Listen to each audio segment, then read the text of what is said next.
Well, hello, everybody. Hello. And welcome to More People, More Problems with your hosts, Britt and Chels. We've got a super fun episode for y'all today. Y'all, that was my Nashville talk. You all. But before we get into it, just want to mention a couple of things. We're not going to breach anyone else's privacy, just our own, obviously. So, yep, there we go. Buckle Um, up. buckle up. And the other thing is any views, opinions, things expressed during this episode are that of our own and they are not of our current or former employers. And just a last bit of cringe for you if you're enjoying our content. If you want to keep getting what we're serving up, then please like, subscribe, share, or drop a little Heart. heart. Okay, now Britt, take it away. Intro our topic. Love it. Okay, today we're going to talk about edge points. So, what is edge points? Edge points is a moment in time in your life where you've kind of reached a fork in the road. You're trying to decide between two different ways forward. Think of your life as a spider web, if you will. Where's that spider web going to go next? I think that in these point moments, there's high risk, high reward, generally speaking. And it takes a lot of emotional awareness, vulnerability, courage. And with that comes a lot of lessons learned. So we thought today would be a fun time to talk through some of our edge points and really dig into what did we learn? How did we make decisions? How did that impact our life going forward? And kind of what would have happened if we chose the alternative route. And so we're going to talk personal and professional. I think they go hand in hand, like we always talk about. And so let's start with you, Chelsea. You pick your poison, but talk about one of your first kind of edge points moments. Okay, so my first edge point moment, and I've got about four that come to mind, but just in the Just quick load and it up. dirty, just load it up, lock and load. Okay, so for the first one that comes to mind is about 15 years past, 20 years old. Met my husband. He was 24. We were both working in England, in London, England. And we decided to take a little leap of faith and continue a relationship long distance and then actually commit to each other in terms of, i.e., one of us moving to the other's country, immigrating, and all that fun stuff. And everything that goes with the immigration process, if anyone's aware of that, there's a lot of serious requirements. For example, when he was moving here to Canada, he was able to come here on a 1 year working holiday. But if we wanted to pursue our relationship any further than that 1 year, we would have had to commit to a sponsorship. So I needed to sponsor him. I needed to take It's like financial, out of the movies. but it is, but like I I had to, like technically I had to vouch for financial responsibility for him for a certain period of time. We needed to have joint bank accounts. We barely knew each other. I'm not even kidding. We needed to have like bills on with the same address from day one, from him moving in with me here in Canada, and You know to what's wild about that? It's like any relationship where someone, because you guys were together in the same city for 4 months, then you did long distance for another 4 months. pretty So much. any relationship of two people moving in with each other after 8 months, people would be like, "You're crazy. Like, how can you do that?" And you're Yeah. like, "Bitch, it's not even just like moving in. It's like we had to share everything, like financials, security risks, like anything you could think of." So it's like massive, massive. It's like really interesting because like I said, I was 20, he was 24. If I look back as my like current 35-year-old self, would I do that as a 35-year-old? I don't know that anyone would, but like you're young and like silly at that age. And so you're naive at some points as well. And you're young and in love. And so you go for it, right? You feel it in Yeah. your gut and you really, really hope that your gut is right at that point. We both felt that way. So we took that leap of faith, lot of risk involved because if it didn't work out, it was literally going to blow up in our faces. And he had wired me all of his money a couple of weeks before he even showed up. So I could have pulled a runner and taken all the cash and just like gone for it. Luckily, that didn't happen. Obviously, we continue to be married and in love and with our children and everything. But that was my first big edge point. That was a turning point for me, I would say, in personal and in my career as well, because the relationship that we had together where we were motivating and we were feeding off of each other's drive to have this life that we wanted, and for my husband, a life that he wanted to have here that he didn't necessarily think he was able to have in England, the opportunities that were here. So we pushed each other a lot. So that's when Yeah. I started applying into the government. I started getting really, really serious about my career and being financially stable. We were talking about getting married. We were talking about having a family. And so we spent 15 years, the last 15 years we've been together, continuously pushing each other to be better, to work harder, to strive for more, to never just like settle for mediocre. Like, is there more that we could have, and what does it take to get there? So I think that Yeah. that's my first edge point. That was a risk well taken and well rewarded.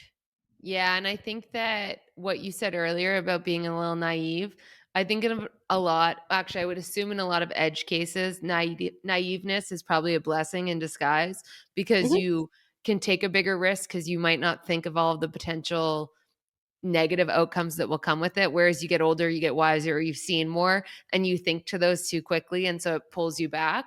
And so I think maybe a lesson in this too is like try and be a little naive, like forget some of those harsh lessons you've learned and ask yourself, but what if it could work? And mhm, how big could it be? Because I think what you guys did there is so unique and most people wouldn't take that risk. But like you said, you've had a partner and a support system for life now as a mhm. result of that. So you obviously made a good decision and it really paid off in many, many ways. Well, I think so, and I mean, I think most days if you ask Hopefully Gary, Gary he does too. Yeah. yeah, it's like, is he listening? I think most days if you ask him, he would say so as well. I mean, we're typical marriage where we have our ups and downs, and then some days like, "Oh god, like, Yeah. is this it for us?" But I think that's really typical. But I think that a lot of people wanna focus on the failure, like the potential failure and the Yeah. potential downfall, and then that prevents them from taking a risk that can have the ultimate rewards, right? So Yeah. I that's taught me something in my life. I'm a little bit less risk averse. I haven't been completely burned yet. Or maybe I have, but I've passed it in stride. Yeah. But that's the kind of direction I've taken with things, is that high risk can equal high reward. And you got to look at it with a clear lens though, and take a jump Yeah. Well, I'm sometimes. sure you weren't looking at it with a clear lens. You Yeah, were all rose loved colored up and glasses. 20. You were looking at it as like, a horny 20-year-old that wanted their love to be in the same city as them. But So like I true. joke, but there's I do think there was a lot of emotions surging through your body, but also I think that you're a good judge of character. You saw enough. There was data points along the way that allowed you to make a good judgment and probably follow your instincts a bit and take the risk. So I love that story. And I think it did feed on in the future. So, okay, so enough about me though. So that's one that kind of defined, and you know, Yep. will probably set off some of the other ones that I'll mention afterwards. But what about you? For like, what's your first one or your big one, or like, what I are you got like throwing two out? quick ones that I'll share because I feel like they were like mini edge points that probably got me more comfortable for like bigger ones down the road. So my first one was actually like in going to university. Well, okay, maybe I'm gonna talk out loud and you can tell me if it is or not. Okay. But when I went to university, I think I mentioned this before. I went to university essentially because my dad's like, "You're going. We're all getting educated," and I thought I was gonna meet a husband there, and that's why I went. And what happened was I started to learn slowly but surely that I liked to use my brain and that I wanted a career for myself. And so fast forward to maybe this is more of the edge point, but like getting hired at Shopify. When I got hired there, they were looking for an office manager. The pay was 28 grand a year. It was like they were a startup. They gave me equity, which was amazing and very beneficial as the years went on. But I was working and I had enough money. And I knew that if I took this job, I was going to have to work essentially 7 days a week, 15 hours a day because I needed to have two jobs to make it work. And I knew that it was like a risk because startups don't always Mm, work. yeah. The thing that I'll say is it wasn't that risky because worst case, like sure they fire me or else I like the company doesn't work and I go find another job. I was early in my career. So it wasn't that risky, but there was elements to it that made it hard, like a low income, like a chance of it not working out. And what I learned through that moment though was that, as time went on, just how valuable it was to make a decision that seemed scary, that seemed risky, because it really did pay off. And it paid off immediately, but then it really paid off as time went on. Really But paid off. I mean, talking about edge points, I think all the time, what if I didn't take that job offer? What about if I didn't apply to that role? Like my life would be vastly different, and I don't even know how different it would be, but Yeah. I know that it would be. You'd just be like a working class citizen like me. I like to think that I would still be just as nerding out on like human psychology, all these different things, and I would find my way. But I wouldn't have been afforded the opportunities that I received through Shopify, and the challenges that made me a stronger person. And so like pulling back to what I thought then, like I will say, because I hope this like resonates with people. I had another view of what I thought the perfect route in my spider web would have been, and I got rejected from it. And in that moment, I was scared. I felt worthless and I didn't know what I was going to do. And then Shopify popped up. The pay wasn't right. It wasn't what I expected. The title wasn't right. There was ambiguity around the company, the role, the everything. And with all of that, I still said, let's try it and let's just see where this goes. Probably, like you said, a little bit of naiveness, a little Mhm. bit of let's go for a fucking adventure and see what happens. Yeah. Um, but I'm so glad I did. And so like people in moments where it doesn't feel like it's all working out, I guess trust the bigger picture and try something new. Try the change, try the adventure, and take it step by step.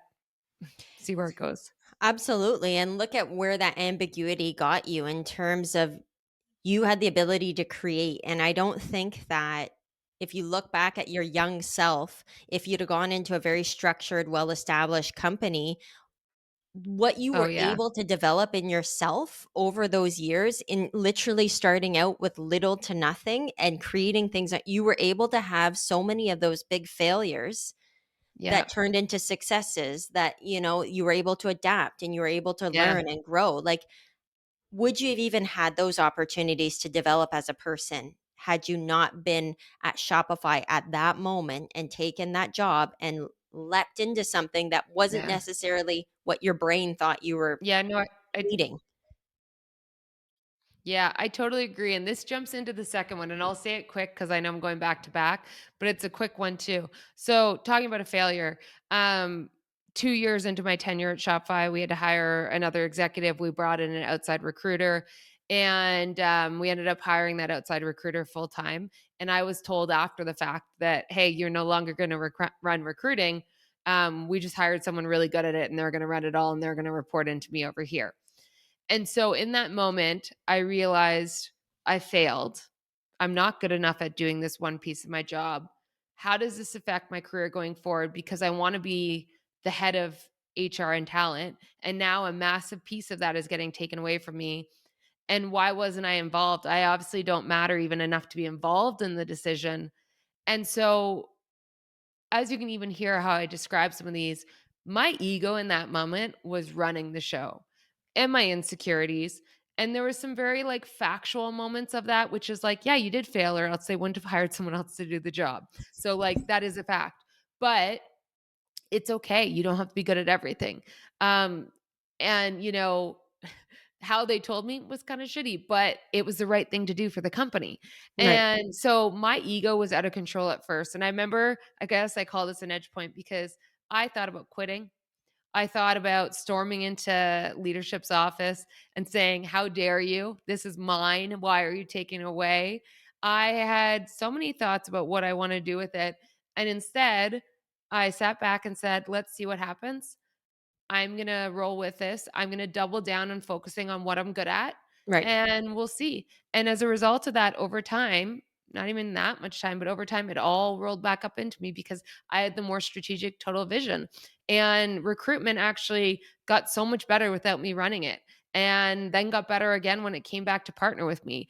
And what I learned was like so many times in our lives, something difficult happens to us, especially when it's related to a failure, like you're not doing something good enough, and your ego gets in the way from the actual growth and learning of what's possible. And in that moment, I like to say, like, I was able to push the ego aside. It probably wasn't fully, like, now it's Mhm. glamorized in my head, like, "Oh, yeah, it was great." I wasn't, but I got there, and it was a important, critical lesson in many other points in my life to actually check in and say, "Is this, like, ego? Is this make believe? Is this real? Is it Instagram or is it reality?" You know, like, where are we at right now, and how to make a decision from that, and how to let go some of that pride and ego that gets in the way of so many important things in life. Yeah, I think it's really hard for people to separate that pride, that ego, that pain that comes with some of those scenarios. I definitely have a couple throughout the years where, either being passed up for promotions or, maybe feeling overlooked, and you feel like the world is crashing down on you and it's all you, or it's all me, I'm terrible, and it's all them, they're horrible to me and they don't appreciate me and I'm going to quit, and I need to get another job and this and that. I mean, I've definitely had a couple of instances like that.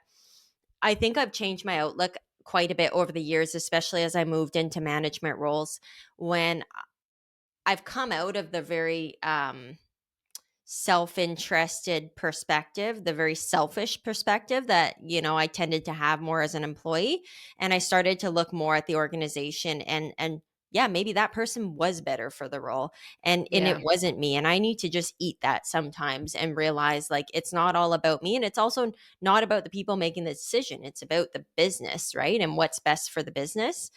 So totally. I've gotten a lot better at taking that stance, though it always still hurts. I mean, these things always Yeah, hurt it's allowed to regardless. hurt. It's allowed, like, I think ego is often driven through emotion versus, like, rational factual information. And so a lot of the times when I always think about it like the dark little shadow of Britney pop up and be like, how dare they? And like, this isn't your fault. Or And you're like, like, "Shh." jump in there and like, yeah, you got to actually be like, okay, I'm allowed to feel all of the things because I think the only way you get through them is by feeling them. So acknowledge them. But then take a moment and, like you said, like, look at the bigger picture, look at the facts in the nature, and Yeah. start to understand that it's not all about you, it's about the bigger picture and how you play into it. And sometimes that means, for me in this instance, it meant I had a risk of not progressing in my career fully because I wasn't owning all of HR. Like, that was the risk. And I had to say, okay, trust the process and see and show them that you're one hell of a contributor in all other ways and Mhm. build on your strengths because now you got more time to do it. But it was a complete 100%. reframe that happened over the course of a few months, if I'm being honest. But I think that that was that edge point of saying, like, reframe, go to the facts, don't I let think emotions drive things. don't let emotions drive things, and something that I've had to teach myself a lot over the last couple of years is don't be so reactive. Yeah. Wait. Sit Yeah. for a That's so second. hard. It's so hard because, like, probably for everyone, but for me, right away, my response is like, I'm like, I need to deal Yeah. with this, or I need to tell someone something that's happening, and I need to freak out. Um, and I've learned a lot, like, from being with Gary, is that, these things will happen. Say it happens in the workday. I need to talk it through with someone that I trust. I need to talk it through, not involved in the situation, just work it out. I need to understand multiple angles. I need someone else's perspective. I need to sleep on it. I always Yeah. need to sleep on it. You need to That's what I've process realized. it. I have Yeah. to process and I have to come back, whether it's the next day or a couple of days later. And then I realize that my heightened emotions are not anywhere near the levels that they were, obviously, in that immediate moment. And I'm like, wow, what if I'd have gone and done that? Like, what a disaster Yeah. that would have been. I would have really ruined it for myself. And I definitely have been that person back in the day. I've taught Yeah. myself to not be that person anymore because it only comes back to hurt you. Yeah. And I mean, there's some instances where you don't have the luxury of sleeping on things because you got to make decisions right away. And I think there's a skill. Like, I think it's a really big skill to be able to moderate and process within a shorter period of time because you're right, it's so hard. And I'm like you, this is where we can both rile each other up at times Yeah, because we're both, my therapist always talks about, like, me and Scott as he's the hare and I'm the or sorry, I'm the hare and he's the turtle. She's like, you process definitely. really fast and then you jump to action, and he's the turtle. Like, he He's not there processes yet. slower. He's like more logical and thought through, and like the balance of the two of you works really well. And so I'm like you, aspiring to be more like the turtle. And I think he could aspire to be more like the hare, just saying, but we'll see how that Yeah, goes. definitely. He definitely could. But it brings me to an interesting point because I mentioned before that I took some training a couple of months back on character and character development. Yep. And you talk about one of the dimensions, or we talk about a lot of a dimension of judgment.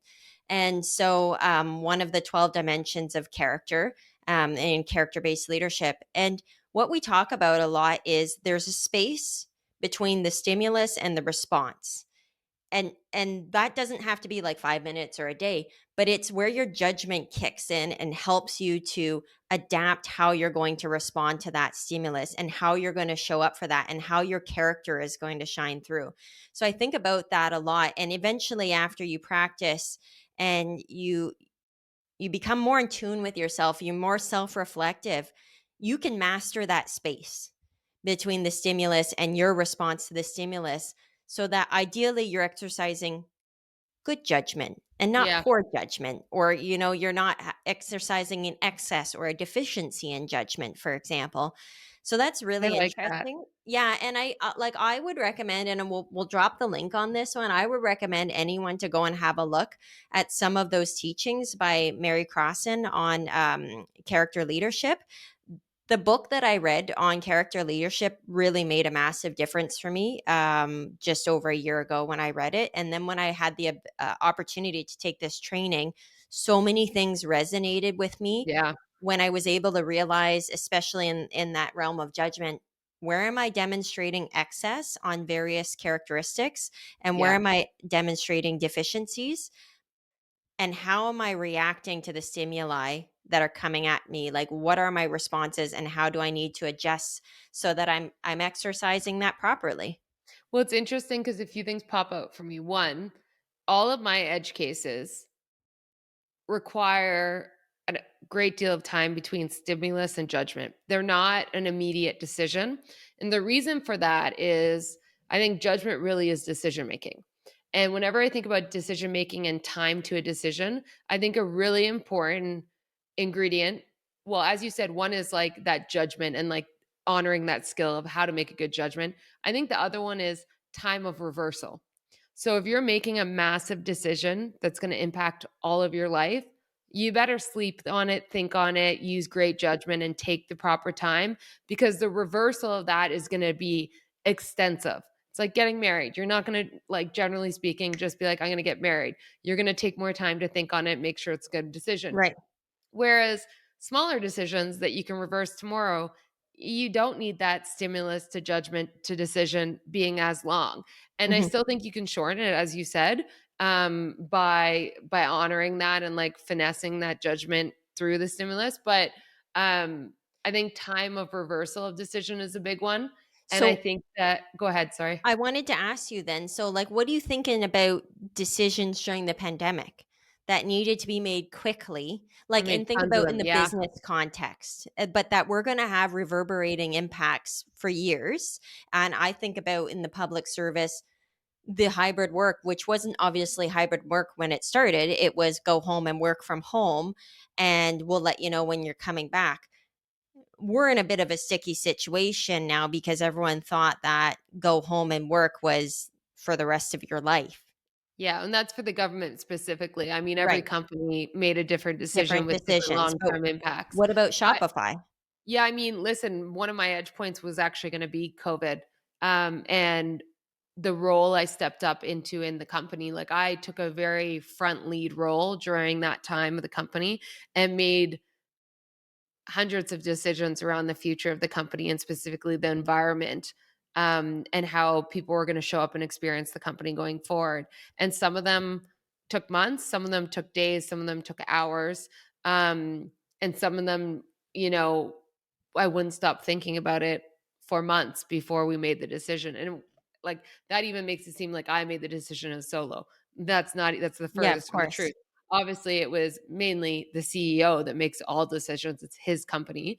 But it was very much advised and guided by me, and then expressed and explained by me in that company. But I think that there was a lot that we framed as an experiment. as we're going to try this out and see, because then you were able to reverse it easier than the guaranteed. There was other things that we knew were going to be really hard to reverse, but we had to make a call. Like I feel like that's a whole episode.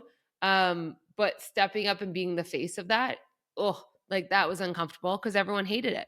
Like some people Yep. loved it, not everyone actually, but there was like multiple different reactions for everything that was done.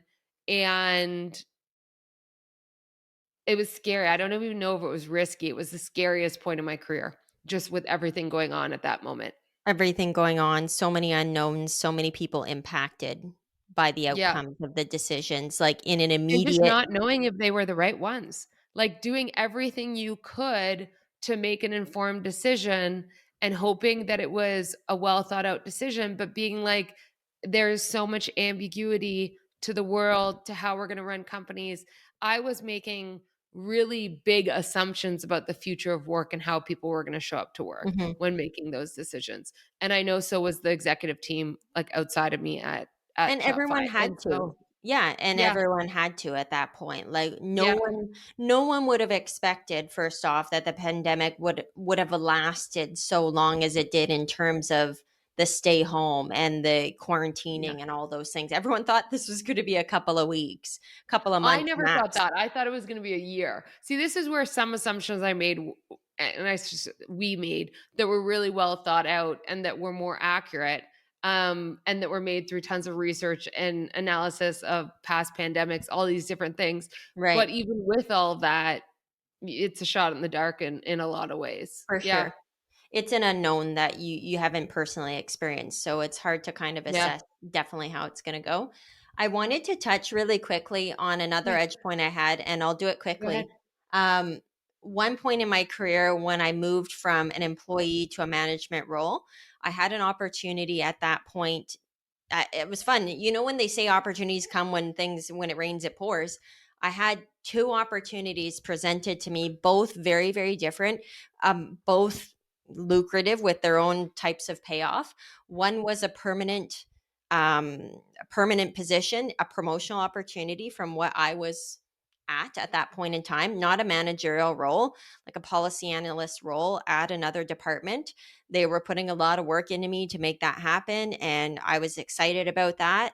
And then I was presented with another opportunity at my current department for a managerial role. It was only acting at first, so temporary, though a selection process was started in order to staff it permanently.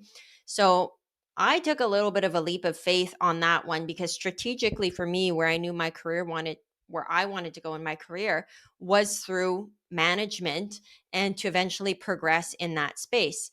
And when I was kind of weighing things up, even this acting opportunity, even if it only lasted for a year and didn't result in a permanent opportunity, I was like, that is so invaluable to me and what I'll be able to bring back and get with that later Yeah. and the connections that I'll make and the change in perspective. And I really, really needed that at my point in my point, I was in my career at that point.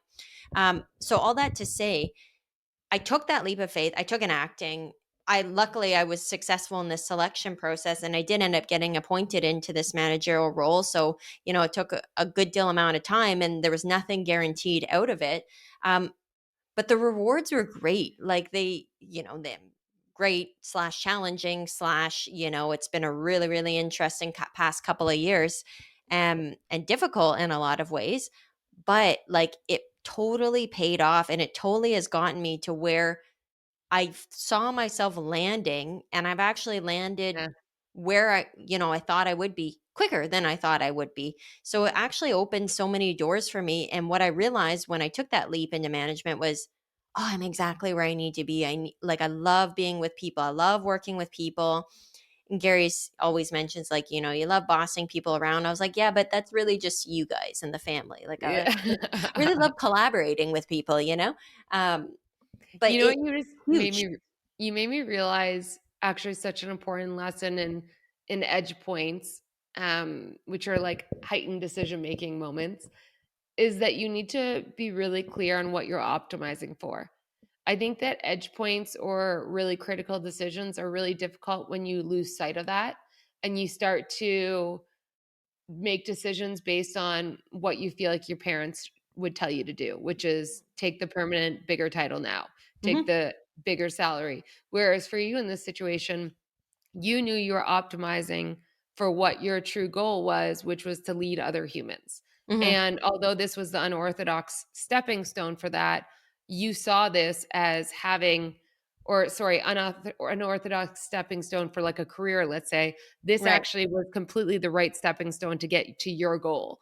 And Right. so it doesn't always make sense to the outside world. But I think if you know what you're optimizing for and you stay true to that, these edge points get easier Yeah. because they're grounded in something, you know? I think like and that's just spinning something off for me, and I'll mention it really quickly. Something I got a lot of shit for a couple of years back. I started in the public service young enough, like 22. So presumably if I did 30 years, which I could retire at 52, or if I decided to do a full 35 at full pension, whatever, 58. I decided after Chloe was born, I didn't want to pay back my pension um to the Yeah. government, and that was to the tune of 12 or $13,000. And anyone who's in the government be like, "Oh my god, you're crazy. You got to pay that back so you can get out earlier and blah blah blah this." I'm like, "No, I don't want to dish out 12 or 14 grand back to the government." And we decided we invested it in a cottage. And we said that the cottage is for right now. It's not only just for right now, our personal fun and enjoyment as a family, but we also used it as an investment income, which was going to pay off later our retirement, anyways. Yeah. So I said that $12,000, it's a lot for me to give up right now. I mean, and I could gain that 1 year back of, of not having to work or necessarily. But I said, I actually feel confident in the trajectory of my career that no matter what I retire at 52 or 53 or 54, I feel confident in that my salary is going to be sufficiently high that I'm not going to miss that 2%. I actually felt good Yeah. about that because I said I'm also investing in the right now of my life while still being smart and investing in the later on in terms of the Yeah. investment property. But that like pings off. And I had to explain that over and over and over and over to people. I'm optimizing for right now, but I'm also clearly looking at the future. You'd have made a different decision, and that's totally fine. We're in Yeah. totally different situations. It makes me realize that this episode could be called like unorthodox decisions. You know what I mean? Like because and actually usually at the time of the decision it seems unorthodox, but like in retrospect it makes sense. Like Right. even if I go back to the Shopify decision, like when I first joined Shopify, everyone was like Spotify, like Spotify wasn't even big and they knew that name over Shopify because Yeah. Shopify was nothing. And everyone was like, you just joined a 20-person startup. Like, wow, that like why wouldn't you go get a job in the government? Like Look no who's one laughing understood. now. But that's my point, which is like Suckers. some of these edge point decisions making where you take the big risk, it really does lead to the biggest rewards because it lines up to who you are. I wanted to build, I wanted to actually learn. That was my optimization when I took my job at Shopify. Mhm. It wasn't, you know, some HR job, some big title, although I did want that, but it wasn't what I was optimizing for. You weren't I was starting with that. optimizing for like getting my hands dirty, learning, and having an impact. And I was like, I know even if I'm here a year, that's going to be the stepping stone to the next one. So I was okay Right. with it and taking all these things. And so I just think, you know, in retrospect, everyone's like, you're brilliant. Oh, how lucky of you. It's like, people are always going to say that at these moments if it works out. The Right. reality is they don't always work out. And so there is also that side of the coin where you make a big decision and then it's like, oh shit, I wish I took the other route in the fork, Yeah. you know? I mean, we all have those think backs and go, "Oh, maybe I could have done that or I should have done that." Sometimes it Should have doesn't work dated out. that I mean, guy. c'est Ugh. la vie, right? Yeah. You don't want to be that person, but it's like sometimes someone has to be, like, you know? Yeah. Yeah. I Well, and feel like like you learn so much from the both ends of it. So 100%. And I feel like we could go on about edge points, and I still have a couple more, but I think we'll probably, if you want, we'll wrap this up. Maybe we'll come back to an edge points part two, because I think I've got a couple that I want to share at another point on some boundaries that I'd set up and some really pivotal ones that have happened very recently, that have changed my perspective on a lot of things after, Gary trying to bang things into my head. It's probably finally sunk in, but not for him doing it, but for something else that happened. So I'll leave everyone with that like oh, really a little intriguing cliffhanger. tidbit. And Love maybe it. we'll come back to like a part 2 at some point and dive into some of our other edge points of more Yeah. recent maybe. I love that because I got one top of mind too that we can come back to for myself. So we'll definitely come back to it. But for now, let's Right. do a little wine time. Let's hit up wine time. Woo. Okay. All right. We're back. We're back with wine time. Your gals, Brit and Chels. I've got a pink Pinot Grigio here Hmm. in That's my like right glass. up your alley of all the things you love. The combination of both things that I love. Yeah. Yes. This is a Folonari. It's called Folonari, and we'll link it into the pod afterwards. It's a Pinot Grigio Venezia from it's called Pink 2021 or whatever. It's the type is Pink 2021. It's lovely. I'm actually quite enjoying it. It's like 14, 15 bucks. It's not very, very expensive at You the love a old good deal. LCBO. Yeah, it says this wine takes a delicate pink color from the gray tinted skins. It's like how is a gray going to give you a pink color? But anyways, um, the gray tinted skins of the Pinot Grigio grapes. Enjoy it cool as aperitif. Great. Well, I have it. It's nice and cool. So, I There mean, you I'll drink go. it cool, warm, whatever. I'll just still drink it upside down in a car, on a house, whatever, on a And what do you bus. give it? I give it a solid 8, like even a Oh, slight bit more. I do have to say, I mean, I have COVID right now, so maybe my taste buds are off. But I did open this are bottle of your wine taste buds before it got. actually off? No, like maybe just like very slightly because when you're congested, like it's a little bit harder Yeah. because you can't breathe as well. Um, but they're definitely not that bad. And I did open this bottle of wine like 2 nights ago Hmm. before I had COVID. So if I liked it then, I still like it now. Okay, so again, so an 8 for anyone interested. It's a nice summer drink outside, I feel like. Mhm. Yeah. Okay. Yeah. Well, you can We bring it over to the pool when literally, I'm back. yeah, I was just laughing for a sec because we literally haven't even featured like a red wine on the podcast. Yeah. Yeah, we haven't, have we? Not even one. Okay, well, I Like just got the app. I think it's called Vivino. And now Vivino. I've been like scanning all the labels and figuring out stuff. So I feel like I'm ready to bring some adventure into the wine game. Love it. So Yeah. you're gonna expand our palettes then is Yeah. what we're saying. Might not be a celebrity. It might just be, random little vineyard somewhere in the random world that we bring in that we'll see. We will see. But And just cheers. see How how is it life comes off. besides having COVID? Yeah, life is like fine, work, busy, life, kids. Kids gave me COVID. Gary's got it Okay. too. So we're just trucking through our second round of COVID, hopefully a more mild than the first, and Yeah, you hopefully it seem good. doesn't I mean, last. by the way, viewers, I did give her an out. I'm not forcing her to work while sick. I said we can move it, and she didn't want to. She feels fine.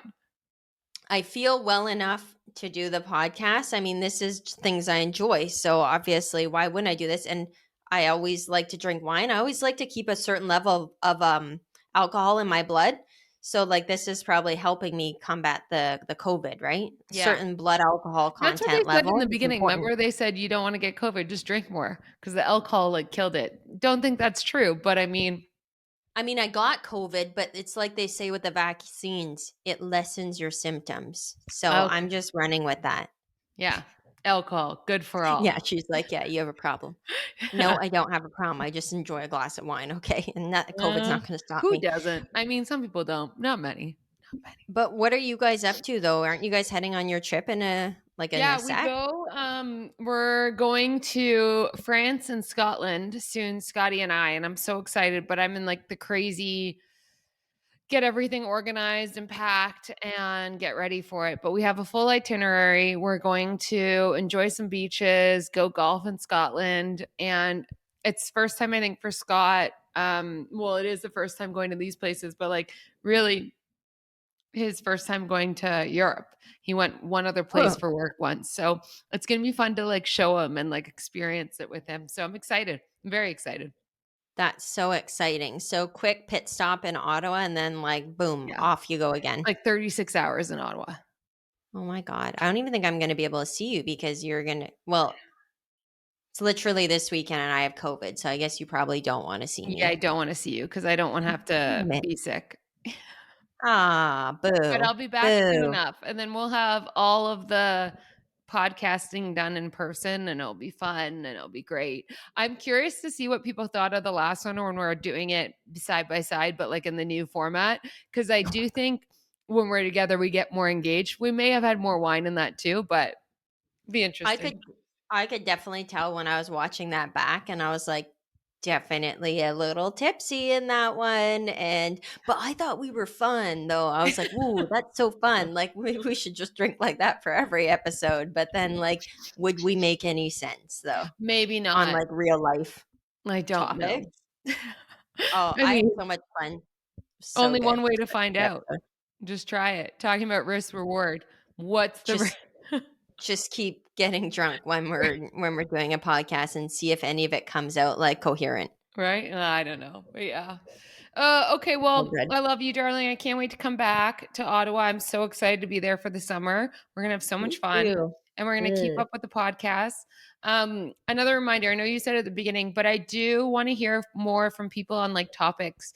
We're thinking about doing a Q&A from listeners where we go really in deep on what was that like So news deep. article back in the day where it's like ask Allie or ask Penny. What was it? Dear, wasn't it like Dear Abby or Yeah, I something? think Or that's it. I completely messed that up. But anyways, we can be I like, think so. "Dear CB," you know? BC, whatever we wanna call it. Just send in your questions. Send us your questions. We'd love to answer them, and we want to go deep.